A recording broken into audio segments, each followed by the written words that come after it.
Hey everyone, it's Udister here and welcome along to the first LP of this channel.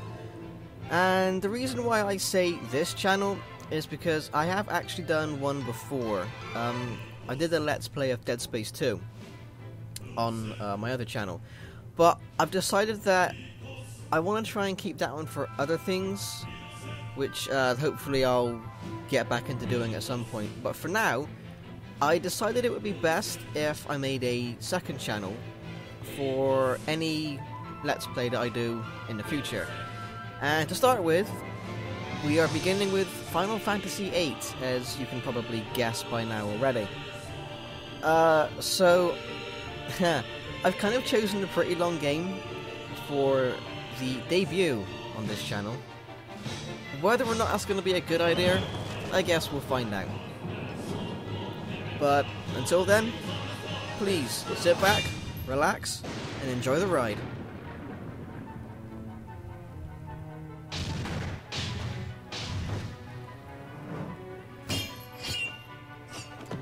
Now, I do feel the need to point out, for those of you who haven't played this game before, this intro sequence is kind of misleading.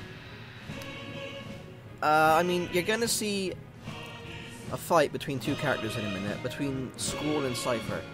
And the way this intro plays out, it's almost like it's some kind of epic fight between, you know, two enemies, two nemesises, or whatever. It's being played out to be some kind of epic fight of the ages, you know, what with the god chorus in the background and everything. But, truth be told, they're just sparring. This is just a training session for these two guys. This isn't like some kind of, you know, climactic end of the world kind of battle going on here. No. These guys are in school together. They're in the same class, for God's sakes. So don't let all this fool you.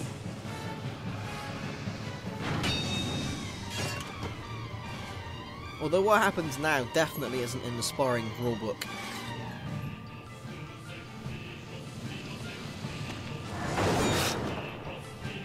Oh, yeah, such a pretty face as well.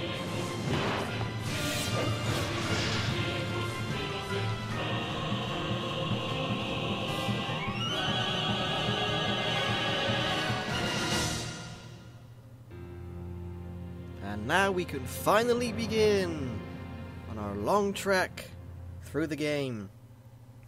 But first, we're gonna wake up in a hospital bed. Well, let's be honest, he did just take a sword to the face. That kind of leaves a mark. In case you're wondering as well, I should point out, this is the PC version that's been slightly modified so that it can run in HD format. This isn't the PlayStation version,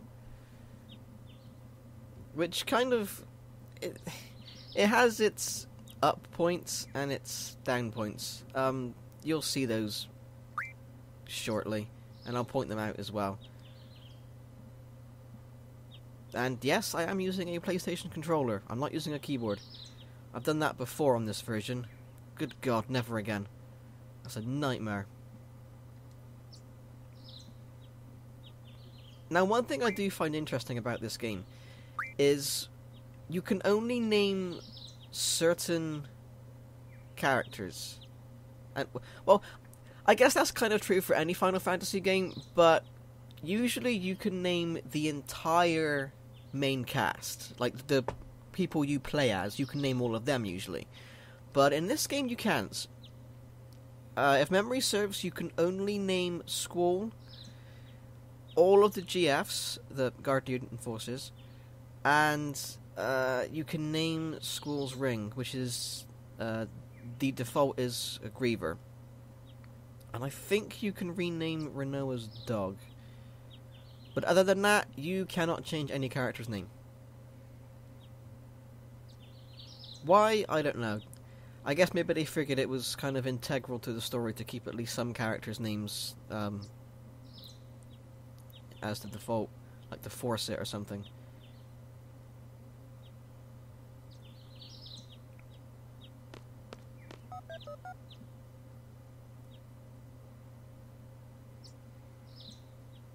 Maybe they were just feeling lazy or something like with the coding. I don't know.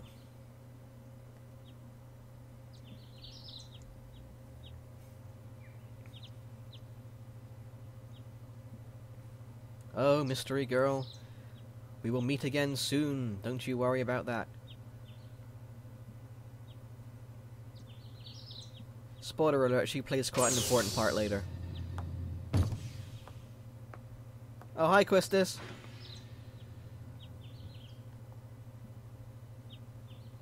You can tell she's disappointed.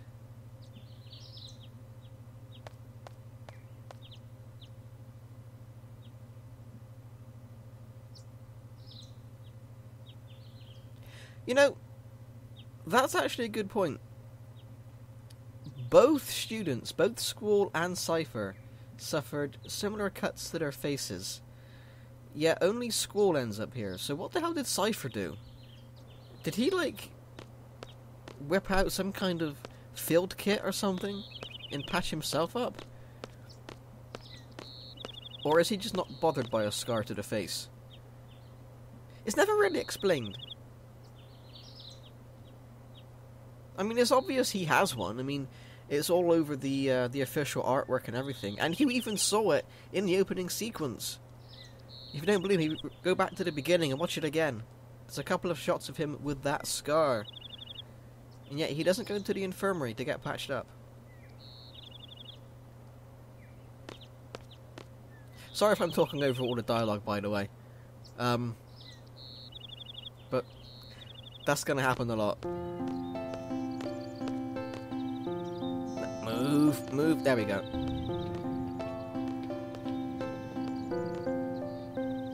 This is Balam Garden, the school that all of these people attend, and the place which teaches them how to fight. They are essentially mercenaries. Every single one of these people are essentially mercenaries. Now, what I was saying earlier about the PC version, because of the improved textures and the character models, that's kind of a good thing and a bad thing. The good thing is, obviously, it looks better. I've played the PlayStation version, and the character models in this version do look a lot better. They've got, well, higher resolution textures, and it's easier to make out that they're actually people as opposed to just squiggles and pixels. But the downside is, you can probably tell from this shot, all of the characters that are actually part of the background, as opposed to having separate character models, are extremely noticeable. I mean, if you cannot spot the 4 students that are a bit odd looking, you need help. You seriously need help, because just look at them. The entire front row, and that girl, like, closest to the, like, bottom of the screen in front of Cypher. What the hell? Pixels everywhere. Just pixels all over the place.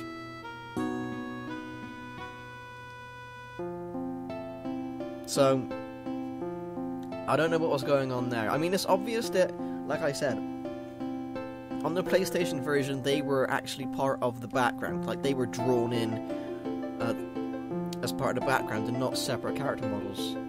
And clearly they couldn't change that when they ported it to the PC. So, that's kind of unfortunate. There is another example of this in a bit, when Sid comes down to talk to the students later. And it's obvious as all hell. It really is. It's kind of unfortunate because it ruins the whole aesthetic of things. But anyway, back to the game. I just want to know why it seems like Cypher is pissed at that point. I mean, he was the one that hurt Squall. You know? He's being told not to do it again, and he seems annoyed at that fact. Doesn't that seem a bit odd to anyone else? Okay, now, before we get down to talk to Quistis, we gotta log on to Squall's computer, because there's a couple things here that we need to pick up. Namely GFs, of which there are 2. Shiva and a name I can never pronounce, I think it's Quetzalcoatl, but for clarity's sake, and to stop myself stumbling over my words, I'm just gonna call it Quez from now on. because you'll all know who I mean. Okay, so that's done. We can... Whoa, don't go down there. We can log off of this, and now we can go and talk to Quistis. We could, I suppose, equip the GFs now, because it's totally possible. But we don't have to do it again later anyway for Quistis, so there's no point doing it twice. So we're going to wait. Won't be able to take part in today's seed exam if you don't pass this prerequisite. So we're going to go for a little trip. To a fire cavern to face a demon, essentially. Now, he says not really, but honestly, I think getting slashed across the face is a good reason for not going somewhere. I mean, it's pretty high up the list, you know. Kind of slightly below I was murdered, but, you know, definitely above, oh, I just had a cold. Yes, you can access the study panel from your seat, but it's pointless because there's hardly anything of worth there. At least for me. These guys, by the way, are Quistis' groupies, or the Trappies as they call themselves. They've got some kind of obsession with Quistis.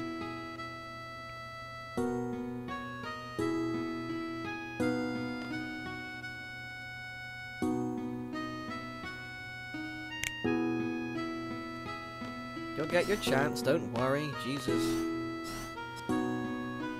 Okay, so from here we have to... Well, there's only one thing we can do. Head out of the classroom and go downstairs. But first... Dynamic entry! I'm going to play the nice Squall version this time around. I mean, you could play as the angsty dick, but... I don't know. Maybe it's just me.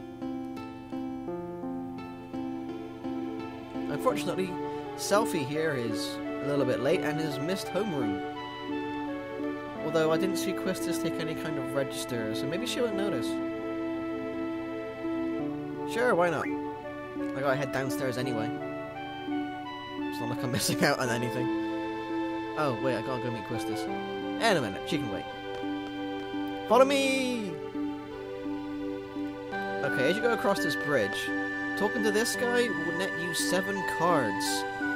I don't mean business cards, I mean cards for games, game cards essentially, for the extremely long side quest of Triple Triad.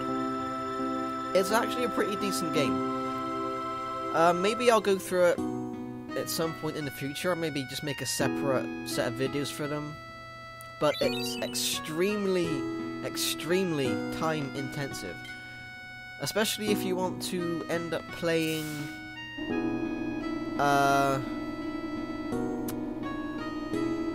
crap. There's a name for the person who's like the best player in the game. I forget what the official title. Oh, excuse me. I forget what the official title is. I know who it is, but I don't want to say that because that'll be a spoiler. I think it's the King of Cards. That sounds right. Anyway, we should really focus on this. There's not really much to this directory. It's basically a fast travel thing. If you want to get somewhere quick, you just go up to here, press X on where you want to go, and you're there. But it only works if you come in from the front gate. If you actually leave an area, like if you leave the dormitory, and you want to head, say, to the quad, on the left-hand side there, you're actually better off going straight to the quad, because you'd have to come all the way down to the south, to the directory, select it, and then choose the quad, and honestly, the directory only works if you enter from the front gate. Otherwise, you're just better off going there, the old-fashioned way of walking.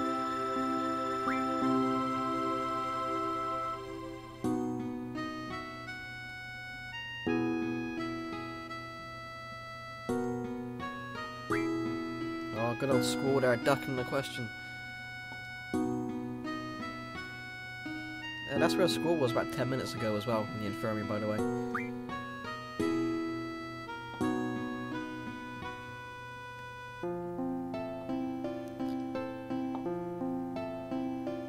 Yeah, so like no pressure or anything at all if you go there.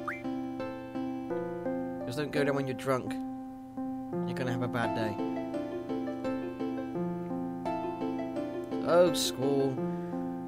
Even when this game was released, you were predicting the downfall of books and the uprising of technology to teach people. Now, I've always wondered about this, because going off of what Squall says here, and the fact he says classroom is in singular, it makes me wonder if this entire school only has one classroom, and they have to take turns. If so, they must have really short lessons. Because it doesn't make any sense otherwise. I mean, that lift doesn't have an other side. There's only that one side up on the second floor. And as far as I can tell, you can't go down. So, weird. Oh, by the way, there's a secret basement in from this lift. But, can't tell you about that just yet. We'll get to it later.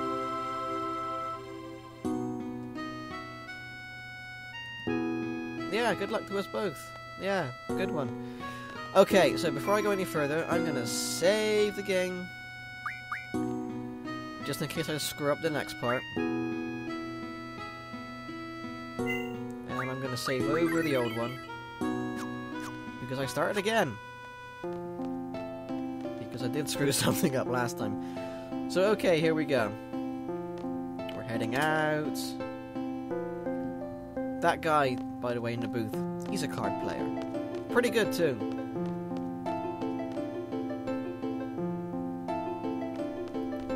Now, there is a draw point coming up, but because I haven't equipped any GFs, I cannot draw the magic from it. That swirly purple thing over to the left here. It's not really important, it only holds cure. And I can get that out in the field anyway. So, here's Christus, and she's going to attempt to give me a tutorial. But we're going to skip it. Because, well, I can just explain it to you guys anyway.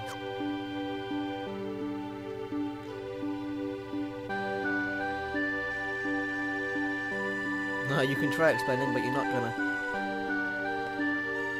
Okay, let's head out into the field. Now, before I get into a fight, we're gonna junction some GFs. Now, junctioning is a way to help you boost your stats for all the characters.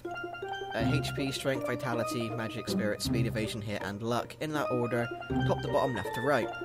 Now you do that by essentially giving a GF, by giving a Guardian Force to each character. Now, we're on Christus right now, so we're going to give her Quez, because I always give Shiva to Squall, every time, no exceptions. And once you've done that, you can then equip Magic to certain stats. I can't do it just yet because neither character has any magic, so I'll do that again in a bit once I've got into some battles and got some magic from them. I'll explain that as well. But after you've equipped the GF, you can equip abilities. You get a choice of 4 up here, but you only have enough slots for 3. So pretty often, you have to make a bit of a choice. To begin with, at the start of the game, you don't really need to worry about items, because you're in 0 danger of dying unless you're stupid, so you don't need Phoenix Downs. Plus, you don't even have any at this point in game. You're not going to get any until you get to a shop, which is in about 10 minutes, 15 minutes time. But it's fine, because you can draw magic from enemies, one of which has Cure outside the garden, and you can just go from there. Which I'll show you in a minute. Oh, forgot Squall. Give him a Shiva. And same again, Magic, GF, and draw. One thing you should also look at is go down to GF, learn, and this is where you can choose which abilities the Guardian Forces should learn next. Think of it as kind of like leveling up for the GFs. Whenever you finish a battle, not only do your party members gain experience, but you also gain some AP. for the Guardian Forces, which is their way of leveling up as well. As you can see here at the top, HPJ, I'll explain what it actually does in a bit. That requires 50 AP to unlock. Once it's unlocked, you can use it and you have it on that GF forever. But what I'm going to do is I'm going to actually select Boost, first of all, on both Quez and Shiva, because it's actually very useful in this early stage in the game for both of these GFs, because it comes in very handy. More for Shiva first, because we're going to a fire cavern, and if anyone who's played Pokemon knows, the opposite of fire is ice. So we're going to need all the firepower we can get for the boss in the fire cavern. So that should be set up now. They have draw, they have GFs, etc, etc. So now I'm going to wander around here, get into a fight, like so. And then I'm going to show you the draw function, which will be your primary source of getting magic in this game. And we've been ambushed. This is not a great start. This is really not a great start. So Chris is there just explaining to Squall how to use his Gunblade. Essentially, Squall is the only character, aside from Cypher, who you get to control in a bit, who, in theory, can always achieve a critical hit. I'll show you that in a minute, but first, we're going to draw some magic. So as you can see, this enemy, I think it's called a Bite Bug. Yeah, it is Bite Bug. Has two magics we can get. We don't know what they are yet, so we're just going to go ahead and stock some. The top one I think is fire. Yes, so this guy has fire, and he also has scan. Now fire is obvious. You cast fire and it burns the enemies. That should be a bit self-explanatory. Scan, on the other hand, is a bit different. It's not an offensive weapon. It's more... In fact, it's entirely a source of information gathering. By that, I mean... I'll just draw the that now and show you. Is if you cast it on an enemy, it tells you the remaining health of that enemy, what it's weak to, what it's strong against, and any other bits of information that the game deems useful. So we're going to use scan on this Bite Bug, and I'll show you what I mean. With a fancy blue background there. Bite Bug, a bug monster that flies. Because, you know, you couldn't work that out yourself. Stay calm and attack precisely. It's not a very strong enemy. It's true. As you can see, it only has 140... Get back to the thing. No! Crap. Well, it's only got 141 HP anyway, so you don't need to worry about this guy too much. It's also weak to fire, I think it said. Which is weird considering it has fire. I'm pretty sure that's what it was weak against. I'm gonna check again, because otherwise if I'm wrong, I'm gonna feel stupid.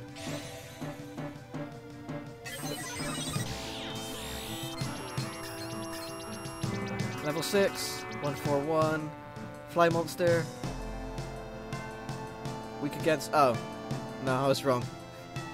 That was Tornado and Ice, by the way. Not in that order. So I'm gonna just stock some more fires. Purely for demonstration purposes. I'm not actually gonna cast any now.